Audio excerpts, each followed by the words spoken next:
पाण्याच्या टाक्या आणि टँकरद्वारे सुतारदऱ्यातील गहन झालेला पाणी प्रश्न तातडीने सोडवला जाईल असे आश्वासन उपमहापौर दीपक मानकर यांनी दिले। सुतारदऱ्यातील नागरिकांचे पाण्या वाचून होत असलेले हाल लक्षात घेऊन दीपक मानकर यांनी या भागाची पाहणी केली। यावेळी नगरसेवक रामचंद्र कदम, वैशाली मराठे, क्षेत्रीय अधिकारी नितीन उदास, कार्यकारी अभियंता आशिष जाधव, पाणी पुरवठा विभागाचे अधिकारी आणि नागरिक मोठ्या संख्येने उपस्थित होते। वाढत्या पाणी टंचाईला कंटाळलेल्या लोकांनी अर्ज विनंत्या करूनही हा प्रश्न सुटत नव्हता। समक्ष भेटून फोन करूनही अधिकारी दाद देत नसल्याची तक्रार नागरिक करत होते। काहीही करून आमचा पाणी प्रश्न सोडवा अशी येथील रहिवाशांची मागणी होती। या पार्श्वभूमीवर उपमहापौर दीपक मानकर यांनी या ठिकाणी भेट देऊन घराघरातील नागरिकांशी पाणी प्रश्नावर संवाद साधला। महिलांनी पाण्याची समस्या किती तीव्र आहे हे सांगत त्यावर उपाययोजना करण्याची मागणी केली। सुतारदऱ्यातील ढोकळे कॉलनी, पांडुरंग कॉलनी, काळूबाई नगर, समर्थ कॉलनी, ओमसाई कॉलनी आदी भागातील नागरिकांच्या तक्रारी मानकर यांनी ऐकून घेतल्या। यावेळी मानकर म्हणाले, गेल्या कित्येक दिवसांपासून पुण्यात पाण्याचा प्रश्न भेडसावत आहे। तसेच स्लम एरियातील लोकांचे खूपच हाल होत आहेत।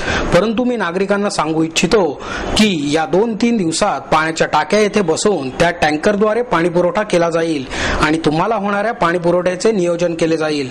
त्याचप्रमाणे भविष्यात 50-50 लाख लिटरच्या टाक्या सुतारदऱ्यात बांधण्याचे नियोजनही केले जाईल।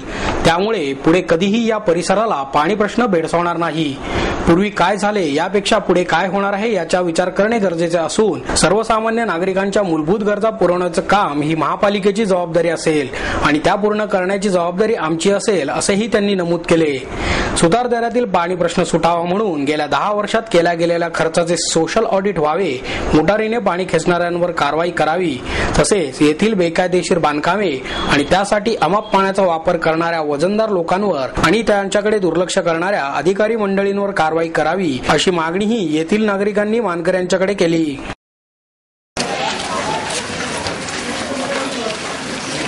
मला पाण्याचा प्रॉब्लेम सगळ्यांना दिसतोय।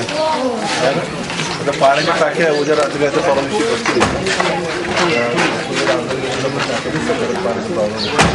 त्या टाक्यांमध्ये पाणी टाकलं जाईल आणि जे आता तुम्ही हालत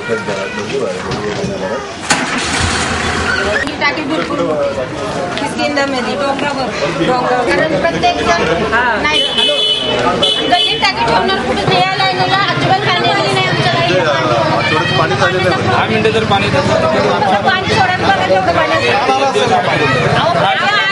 पण 2 आणि 4 दिवसांनी 1 तास जर आला आणि त्यातला अर्धा तास जर लाईट नसते अर्ध्या तासामध्ये 4 घरांचं पाणी होतं का मला सांगा।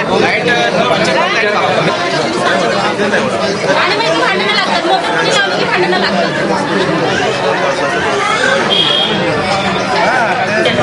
शेवटच्या अडचणी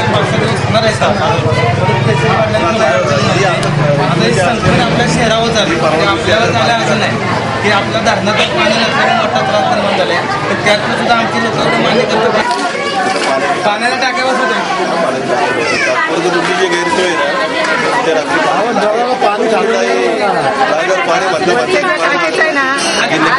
पाणी मोठ्या प्रमाणात पाणी मिळालं पाहिजे काय पाण्याच्या टाक्या तुम्हाला उद्या रात्रीपर्यंत इथे मिळतील। पाण्याच्या टाक्या बंद तुम्हाला टँकर मधून सोडलं जाईल त्यातनं तुम्ही भरून घ्यावं लागेल। पुणे शहरात गेले 15-20 दिवसापासून पाण्याचा प्रश्न देखील मोठ्या प्रमाणामध्ये निर्माण झालेला आहे।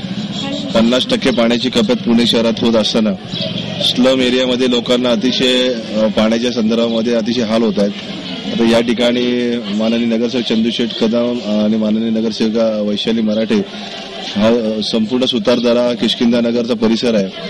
नागरिकांना एक वेळ देखील चांगल्या पद्धतीनं पाणी येऊ शकत नाही। या ठिकाणी अधिकारी वर्ग देखील आहेत, हुजूरचे उदास साहेब आहेत, बाकीचे गोंडाने जाधव हे सर्व मंडळी या ठिकाणी आलेले आहेत। परंतु नागरिकांना देखील आम्ही या निमित्ताने विनंती केली की 1-2-3 दिवसाचा हा जो कालावधी आहे की काही ठिकाणी तुम्हाला पाण्याचे टँकर दिले जातील, काही ठिकाणी पाण्याच्या टाक्या दिल्या जातील आणि तुमचं पाण्याचं जे नियोजन आहे ते कुठेतरी सुधारण्याचा प्रयत्न या ठिकाणी नगरसेवकांच्या माध्यमातून अधिकाऱ्यांच्या माध्यमातून करण्याचा प्रयत्न या ठिकाणी आम्ही केला। लोकांना आम्ही विनंती केली की भविष्यामध्ये काही प्रोव्हिजन आपण पुणे महानगरपालिकेच्या माध्यमातून या ठिकाणी साधारण 50-50 लाख लिटरच्या टाक्या देखील आपण सुतारदारामध्ये बांधण्याचा एक प्रकल्प आमच्या समोर आहे की ज्याच्यामुळे भविष्यामध्ये कधीही पाण्याची अडचण या परिसरातील लोकांना येणार नाही या दृष्टिकोनातून आमचा प्रयत्न हा निश्चितपणे असणार आहे.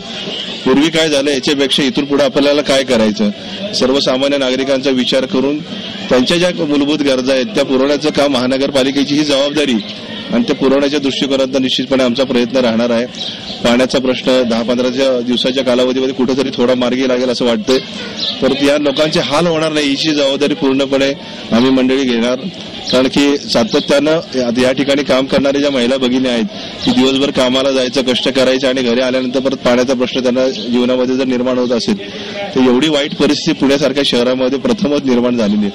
म्हणजे खडकवासला धरणामध्ये असो किंवा कुठल्याही धरणामध्ये जर पाण्याचा साठा जरी कमी असेल तरी अधिकाऱ्यांची आणि प्रशासनाची एक जबाबदारी की एक नियोजनबद्ध कार्यक्रम त्यांनी राबवला पाहिजे.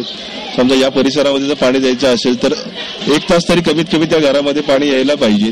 सर्व पूर्ण घर पूर्णपणे त्या पाण्यावरती अवलंबून असतं, ही जबाबदारी प्रशासनाची देखील आहे. आणि कुठलंही आता कारण न सांगता या ठिकाणी टाक्यांचं प्रोव्हिजन आता म्हणजे पूर्वतयारी म्हणून मला असं वाटतं काही ठिकाणी मोकळ्या जागा आहेत त्या ठिकाणी 20,000 25,000 लिटरचे टँक आपण निर्माण करायला पाहिजे जमिनीमध्ये. भविष्यामध्ये हे पाण्याचा प्रश्न हा मोठ्या प्रमाणामध्ये निर्माण होणारच आहे, परंतु त्या दृष्टिकोनातून आपलं प्रोव्हिजन असणं अत्यंत गरजेचं आहे. नागरिकांना आमची कळकळीची विनंती की हा जो त्रास तुम्हाला सहन करावा लागतो तो निश्चितपणे दूर करण्याचा प्रयत्न या ठिकाणी चंदू शेठ असतील, वैशालीताई असतील, आमचे अधिकारी वर्ग असतील हे निश्चितपणे तुम्हाला याच्यातून चांगला मार्ग काढतील आणि तुमचे हाल होणार नाहीत याची जबाबदारी पूर्णपणे आम्ही मंडळी. आणि कुठल्याही मोर्चाच्या वगैरे नादाला न लागता मोर्चा काढून परत अधिकाऱ्यांकडे जाणार तुम्ही, अधिकारी परत तुम्हाला तेच उत्तर देणार, परंतु जे काम करणारे जे स्थानिक नगरसेवक आहेत ते निश्चितपणे याच्यातून तुम्हाला मार्ग काढून देतील आणि या ठिकाणी पाण्याची जी तुमची परिस्थिती जी निर्माण झाली आहे त्याच्यावरती कुठेतरी नियंत्रण आणण्याचा प्रयत्न नियोजनबद्ध कार्यक्रमाच्या माध्यमातून आम्ही राबवू. निश्चितपणे या परिसरातील नागरिकांना एक विनंती आहे की तुम्ही नगरसेवक म्हणून चंदू शेठ आणि वैशालीतांना जे निवडून दिलेले आहे ती निवड निश्चितपणे सार्थ करून ही मंडळी दाखवतील, चांगलं काम करतील या परिसरामध्ये. तुमच्या ज्या काही मूलभूत गरजा महानगरपालिकेच्या माध्यमातून आहेत त्या निश्चितपणे मार्गी लावण्याचं काम ही मंडळी करतील. धन्यवाद. काय अडचण असल्यास चंदू शेठ कदम आहेत, वैशालीताई आहेत, आमचे उदास साहेब क्षेत्रीय अधिकारी आहेत, त्यांना तुम्ही कधी संपर्क करू शकता. आणि थोडासा त्रास तुम्हाला म्हणजे गेल्या काही महिन्याभराच्या कालावधीमध्ये जो सहन करावा लागला त्याबद्दल आम्ही तुमची क्षमा मागतो, पण कारण ती आमची जबाबदारी की तुम्हाला प्रत्येकाला पुणेकर नागरिकांना पाणी मिळालं पाहिजे ही भावना तर निश्चितपणे आमच्यामध्ये आहे. सोसायटी एरियामध्ये देखील हा प्रॉब्लेम आहे, परंतु या सगळ्याला कुठेतरी एक चांगला नियोजनबद्ध कार्यक्रम आम्ही राबवू आणि लोकांना व्यवस्थितरित्या पाणी मिळेल. म्हणजे या परिसरामध्ये 1 तास तरी सातत्यानं पाणी हे मिळालं पाहिजे असं प्रोव्हिजन उद्यापासून या ठिकाणी केलं जाईल.